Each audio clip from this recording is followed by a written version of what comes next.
Kung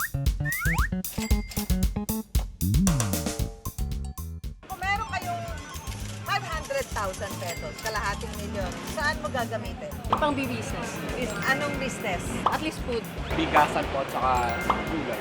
Siguro po, karinderya. Ilalagay ko po siya sa stock. Pag tumubo na siya, ipapro-franchise ko. Aba, business-minded na talaga ang mga person ngayon, ha? Siyempre, ako rin. Food business din, kung sakasakali. So, bigyan nyo na ako ng kalahating milyon. The 2019 Clash Grand Champion is Jeremiah Tiangco! Ang Grand Champion ng The Clash Season 2 na si Jeremiah Tiangco. Sa pagnanegosyo rin inilaan ang ilan sa kanyang napanalunang pera.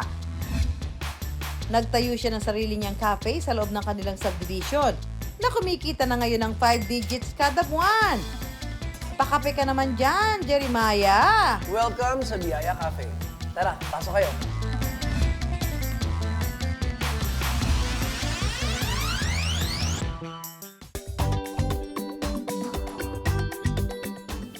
Maaga na hasa ang talento ni Jeremiah sa pagkanta. 3 years old, kumakanta na po. Sumasali sa mga competition. Iba't ibang amateur at professional contest ang nasalihan na ni Jeremiah. Ako po si Jeremiah Tiangco. At noong 2019, pinalad siya makasali sa The Clash. Sobrang hirap din kasi estudyante ako noon eh. So, kailangan kong hatiin yung pagiging estudyante sa bilang competitor sa isang competition, reality show. Kinailangan huminto sa pag-aaral si Jeremiah para mas makapag-focus sa kompetisyon. Ito na nga! The 2019 Clash Grand Champion is Jeremiah Ang pagsasakripisyo niyang ito nagbunga rin sa huli.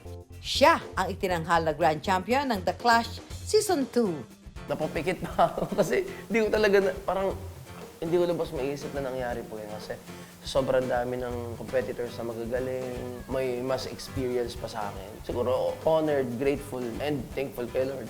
Siyempre na binigyan ako ng opportunity din ng GMA na manalo. Mapapanood si Jeremiah linggo-linggo sa All Out Sunday. Siya rin ang napiling kumanta ng mga theme song ng ilan sa malalaking programa sa Kapuso Network. Maliban sa kabi-kabilang mga singing gigs ni Jeremiah, abala rin siya sa pagtutok sa kanyang negosyo, ang Biyaya Cafe. Ang kanyang napanalunan sa The Clash ang ginamit niyang kapital. Umabot daw sa 500,000 pesos ang kanilang nagastos. Kasi sa totoo lang, dapat po, gusto ko bumili ng kotse. Yun nga, napagalitan ako ni Mama. Ba't ka ba bibili ng kotse? May kotse ka naman from The Clash. So, why not invest it? Coffee shop ang naisipang negosyo ni Jeremiah dahil siya raw mismo ay hilig ito. Feeling ko para sa akin po, kailangan ng fallbacks. Hindi always nasa mainstream, hindi ka always nasa TV. Kain na kayo. Bilang kami naman ni Mama, ni Papa, sanay po sa pagsaside hustle parang ako, importante ang hindi ka mahihiya. Nakatulong daw ang karanasan niya sa pagtitinda ng pagkain noon. Nagbibenta kami ng Mama ng barbecue dito. Lahat, halos lahat. Na-try namin. Merienda, mga fishball. Tapos sa school, nagbibenta din ako. Katabi lang ng bahay ni na Jeremiah ang mismong cafe. Natsyempohan daw nilang ipinagbibili ang bakanteng bahay at lupa. Hello mga kapuso! Welcome sa Biyaya Cafe. Tara, pasok kayo. Prototype ng aming cafe. So, this is what dye wash or Avesti. So, para siyang semento lang. Ang kanilang mga muebles yari sa ratan. May kwento raw sa likod ng pangalan ng kanyang cafe. Mga kapuso, mahalaga ang wastong pangalan ng isang negosyo dahil dito ka makikilala ng iyong mga parokyano. So, kung ako'y magtatayo ng panibagong negosyo, ang kainan sa liblib, ang plano kong ipangalan sa itatayo kong restaurant. Pero naku, ito sa Jeremiah, mahigit 20 pangalan ang pinagpilian ng kanyang negosyo. Bakit kaya? Pagpunta namin DTI, nung nagpa-register kami, nagbigay kami ng 20 lists of ng names para dito sa business ito. Dumaan yung awit, lihim, tagpuan, anghel, hanggang sa lahat pala yun, parang registered na. Sabi ng isang friend ko, bro, why not kaya Biyaya? Kasi first mo naman to. Sabi ko, wow. Sabi ko, sige, try natin. Yun po yun na-approve. Binabalik-balikan daw ng kanilang parokyano ang kanilang mga kape na kakaiba rin ang mga pangalan. gaya ng dapit hapon, anghel at puso. Dapit hapon. So makikita niyo po sa gilid is parang, di ba nagpa-flow yung caramel? So parang nagkamap kami, wow, parang siyang dapit hapon. Kasi parang palubog na yung araw, ganun. Anghel. Bakit sa anghel? Kasi parang cloudy yung mas more on milk yung drink na yon. Puso. Yung isa naman, bakit puso? Kasi sobrang dark. Mas malakas po yung palpitation mo dun sa drink na yon kasi sa chocolate tapos plus the espresso. Perfect na ipares dito ang kanilang banana bread at muffins na recipe raw ng kanyang tita.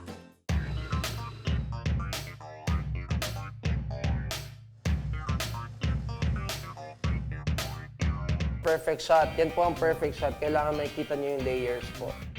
Ang gamit po naming beans ay dark roast Arabica. Yung milk po nagpapalight always nung espresso, kumbaga, nung cafe, nagpapalight siya. Kaya ito ang ginagamit namin para andun pa rin yung tapang, nandun pa rin yung, kumbaga sa tamis, lumalaban pa rin yung tapang. Inaral daw mabuti ni Jeremiah ang bawat parte sa pagpapatakbo ng kanyang negosyo.